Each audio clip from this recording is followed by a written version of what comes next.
24-minute sequence showing the American troops assaulting Omaha Beach on the 6th of June 1944 on D-Day is the best bit of cinema ever made. Rarely, if ever, has an audience found itself thrust into the bloody heart of battle so convincingly as in Steven Spielberg's unflinching opening scene in Saving Private Ryan. We are on the beach ourselves, witnessing the true horror of war.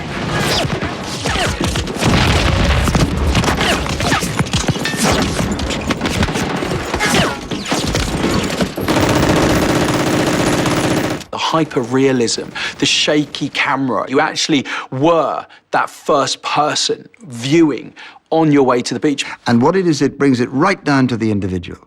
It brings it right down to the experience of the man in the middle of this terror and how they react and what it was like. God!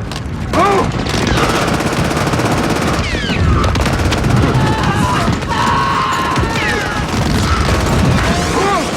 The brutality of it, the realism of it, you know, people were losing limbs, people were shooting and dying right in front of your very face. I think Spielberg made an impressive and an incredible opening to any film. It was dirty and it was brutal.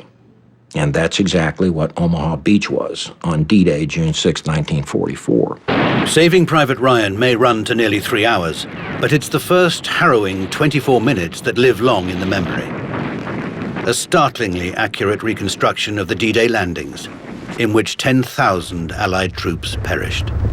I talked to a British guy who was first onto the beach on Sword Beach on D-Day, and I said, what was it like? And he said, go and watch Saving Private Ryan. I mean, it was harrowing stuff. I know veterans, I went to see it with veterans who'd landed in Normandy with the Suffolk Regiment, and it was just like that. It just suddenly brought the whole thing back to them. It was very, very, hard for them to actually sit and watch it.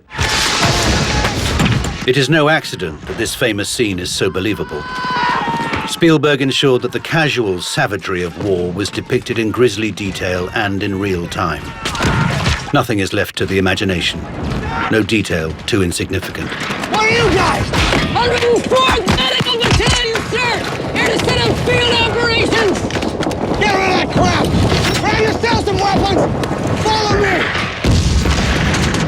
I mean, we had 1,000 people on the beach. We had 14 armored vehicles and 7 ships at sea. It was massive. For the sound, just the sound alone, they fired Second World War weapons into meat, into carcasses of meat. They hired amputees on the beach so that the actors would be shocked by what they saw. They didn't tell the cameraman what to film. They just told the cameraman to run up the beach, and that's why you see him kind of going, "Ooh, what's that guy there doing?" They poured blood into the water. They used the original landing craft that were used on D-Day. They got the sounds of the engines right.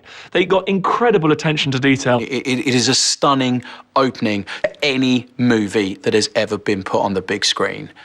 It is one that no one, I think, that's seen this film will ever forget.